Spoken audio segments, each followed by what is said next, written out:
Am I the a-hole for calling a woman a psycho for leaving a Bluetooth tracker in my car after our first solo date? My 42 wife passed away 2 years ago. We had been together since 1999. I was broken for a while and probably clinically depressed. I never sought treatment or anything. I was just not okay. I have recently decided that I am done being alone, so I asked my friends and family if they knew anyone that I might be interested in getting to know. I have never used online dating, and I only had one girlfriend before I met my wife, so I am not exactly an expert at how to date. My friend's wife said she knew a nice woman, and I agreed to go on a double date with them and her. I thought it went well, and I said I would like to see her again. We agreed to go for dinner and see Anastasia. I picked her up at her apartment, and once again I had a nice time. There weren't fireworks or anything, but I was comfortable with her and she is physically attractive. I dropped her back at her home afterwards and went over to see my sister. She insisted I come over and talk after the date so she could guide me. She was best friends with my wife. We met through her and she has become my protector since my wife died. So I'm having tea with my sister and this car pulls into the driveway. It is the woman I was out on a date with. I asked her how she found me and was kind of freaked out that she followed me. She said she had left an AirTag in my car so she could come over. My sister said that was creepy AF, and that if the sexes were reversed, the cops would be called. The woman tried to defend herself by saying that I already knew where she lived, so it wasn't that big a deal. I called her a psycho and asked her to please take the tracker out of my car or I would call the cops. Now I have been hearing for days from my friend's wife, saying that I overreacted because I don't know what it is like out there for women dating in their 30s. She says I'm being an a-hole for blowing it out of proportion, and that I should be flattered that this woman wanted to come into my home for whatever after 2 dates. I told her that I did not need any more help or advice from her, and blocked her. Am I the a-hole? Now for the top comments. Not the a-hole. This is not a dating technique. It's a violation of law. As for your friend's wife, she needs to go search her own car and reassess who's overreacting about what. The sister is right. If Opie pulled a stunt like that, the woman would have called the cops. If the woman didn't want Opie to know where she lived, she could have taken multiple steps to protect that piece of information. Opie should call the cops. A person who does this is not going to go away just because they were rejected one time. The fact that she's so casual about it, freely admitting what she did, suggests she's tracking a lot of people, and we all know AirTags come more than one to a pack. This is why her friend, Opie's friend's wife, needs to search her own car before excusing this behavior as just dating sucks. You know what's not hard for a woman in her 30s? Finding a married BFF. So what will her excuse be this time? Not the a-hole. As a woman, run. Run far and fast and don't look back. That's deceptive and controlling. It is rather impressive that she was able to stomp boundaries that weren't even established. If she wanted to come over, she could have asked, like an adult, like a sane adult. She doesn't get to make that unilateral decision by hiding a tracker on you. Your sister is right. Had you done that, cops would be involved. Everyone would be rallying behind her telling her what a stalker you are. Absolutely this is genuinely deranged. I have never heard of anyone doing this, and it's certainly not normal. Block and block any secondary people who think this is normal. Sending all best to Opie. Not the a-hole, obviously. Not the a-hole. Straight up. It is a lot more dangerous to date as a woman than as a man. That's factual. But there is no rational reason she would have left a tracker in your car. There is no rational reason for her to track you so she could see where you were / who you were with. An AirTag in her purse so her friends can track her? Absolutely reasonable and rational. Leaving that tag in your car so she can track you? That's stalking. And make a police report so you at least have a paper trail if she escalates her behavior. Next story. Am I the a-hole for not reminding my ex he was supposed to come over to see our daughter? I, 26 female, have a 7-year-old daughter. My ex, 28 male, wasn't involved in her life by his own choosing. But back in December, he reached out. It took some time, talking, and a little therapy, but he is back in our daughter's life for about 4 months now. We are working with the courts to establish paternity and for him to get custody. In the meantime, I've let him visit her at my place. He's taken her on day trips, Since getting a bigger apartment, he's had her spend the night. He was supposed to visit her Wednesday, have dinner with us, and watch a movie. We tried to do things, the three of us, per the therapist's recommendation, so she can see us get along. My ex said it'd be over around 6. He didn't show up. By 6:30, my daughter was hungry, so I fed her. I tried to put off the movie, but eventually let her watch it. She was disappointed about her dad not showing up. I put her to bed at 9. 11:30, my ex calls, freaking out. He said he forgot we were supposed to have dinner. He only remembered because his girlfriend came home from work and asked how everything went. Rather than apologizing, he got mad at me and asked why I didn't call him. I said I'm not going to chase him down. I already spent 9 months doing that when I was pregnant, begging him to be in her life. I'm not going to do that now. It's up to him to make an effort and remember the stuff. We had therapy the next day and she's on my side. However, my ex insists that I should have called. I'm frustrated that he hasn't tried to apologize to our daughter. My mom said that I should have called. Am I the a-hole? Not the a-hole. This really shows where ex's priorities lie. In no version of reality are you responsible for reminding him about a date with his daughter. Interesting that the ex-girlfriend remembered and he didn't. Wants women to do all the emotional work of remembering and reminding. Your mom was taught to carry that load, and she can learn that, no, it is not healthy for any of us if men don't learn to remember on their own. Not the a-hole. Not the a-hole. He's just mad his new girlfriend saw him for the deadbeat father that he is. Ignore your mom. Listen to your therapist. Yep, because you know that the girlfriend is the only reason is doing this anyway. Not the a-hole. It's not your responsibility to keep your ex in schedule. As a 28-year-old adult, he should take responsibility for himself and his time. One thought, maybe set up a shared calendar so when you have activities that are planned, it can go on the shared calendar. Not that you have to by any means, but just a thought to keep track for you and to eliminate any "I forgot" excuses from him.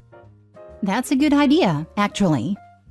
As someone who forgets a lot and uses a calendar app to remember, don't take the effort of making and filling the calendar for him. Tell him about it and let him use it. Otherwise, you will have to do all the work and will still be blamed if something is missed. Next story. Am I the a-hole for expecting my girlfriend to move in and listen to my rules? My girlfriend, 26 female, and I, 28 male, have been living together for a few months. Recently, I got some money after my grandpa passed and was able to buy a duplex. I put down 20%, and she and I agreed to split the mortgage, property taxes, insurance, utilities, etc. It comes out to $1,000 for each, and she agreed. But then she wanted to make changes to the house I don't agree with and bring her dog. Her dog has been living with her parents for the 3 months we moved into together in the place I rented before buying. She wants to bring him because he's her dog and her parents only agreed to let him stay with her temporarily. But I don't want the dog to move in with us and potentially damage the house. He isn't known to damage stuff as far as I know, but he does run around the house. And I want her to pay $100 extra a month for potential damage or $1,000 extra as a damage deposit. She's angry because we agreed on $1,000 and no damage deposit and feels like I'm making it too hard to bring her dog. She also wants to put a clothesline in my backyard and I find it weird and tacky. Maybe it's because I grew up in suburbia, but everyone I know uses the dryer. But she insists she needs to have a clothesline and hates the dryer. She claims her clothing are too expensive to be put in the dryer, and she has only used a clothesline or drying rack her whole life. But that because our yard can accommodate a clothesline, I should allow it. I don't want the neighbor to see her put her underwear on a clothesline, and I think they will complain as it ruins the surrounding house value. She also wants to fill up a large part of the downstairs with her stuff. Our place isn't very big, and she wants to bring her skis, rock climbing equipment like ropes, harness, etc., 2 bikes and her winter tires. She also wants to buy a mount to install for the bikes for the winter. She doesn't have many other things like clothes, but we don't have a big basement. It's like a half basement, and she wants to put her stuff downstairs.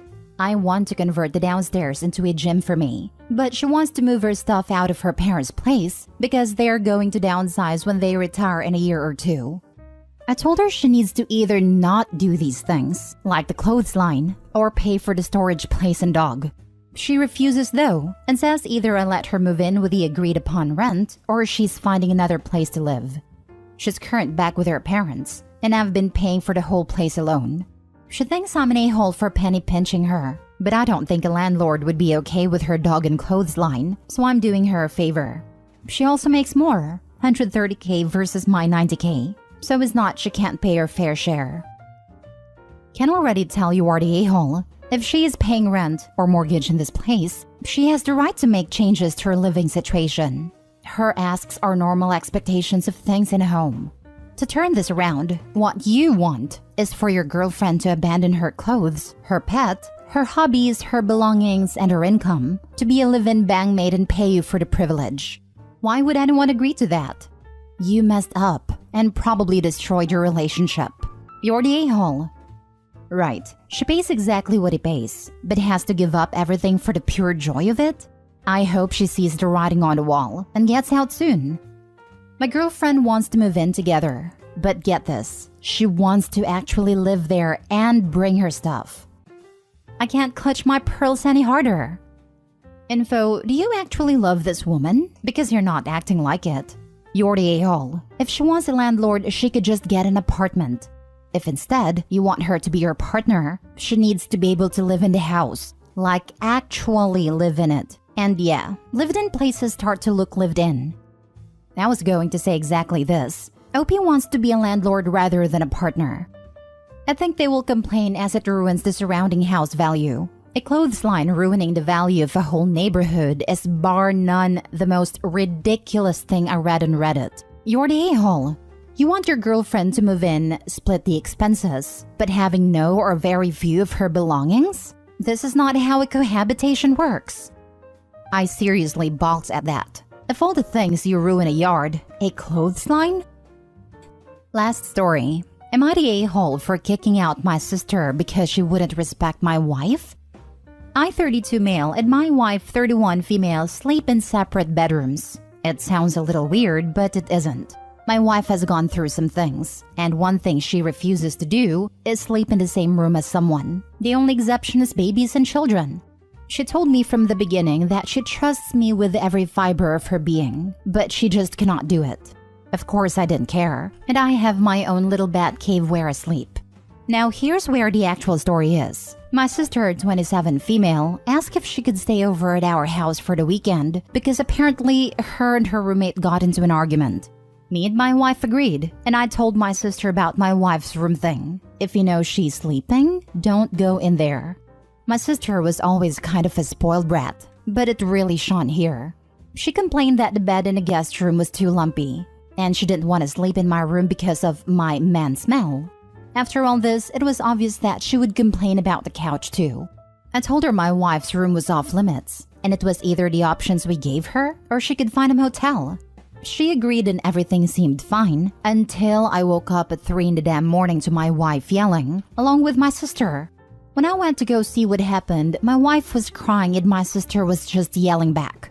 I learned now that my sister sleeps in her underwear, so that made it even worse. I got into an argument and started yelling at my sister to get her crap and get out. I had one rule and she broke it. Her last statement was calling my wife a crybaby. My wife told me that my sister was trying to sleep in her room, possibly trying to kick her out.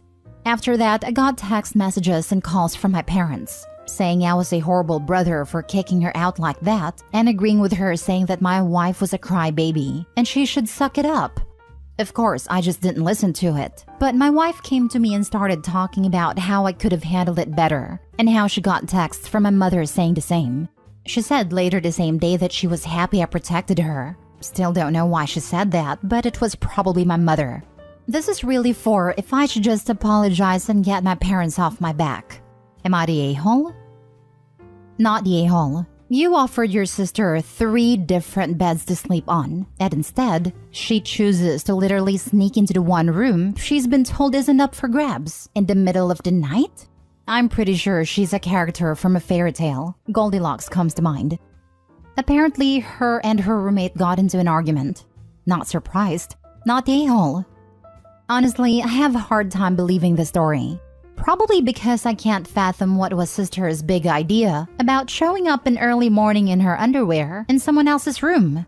But if anything, inappropriate bedtime behavior might be a good reason why a roommate kicked her out. Have you heard of I'm the main character subreddit? When it comes to people doing selfish things, I can believe almost anything. Info: what the hell was your sister doing at 3 a.m. in your wife's room in her underwear? Ask your parents for clarification on this.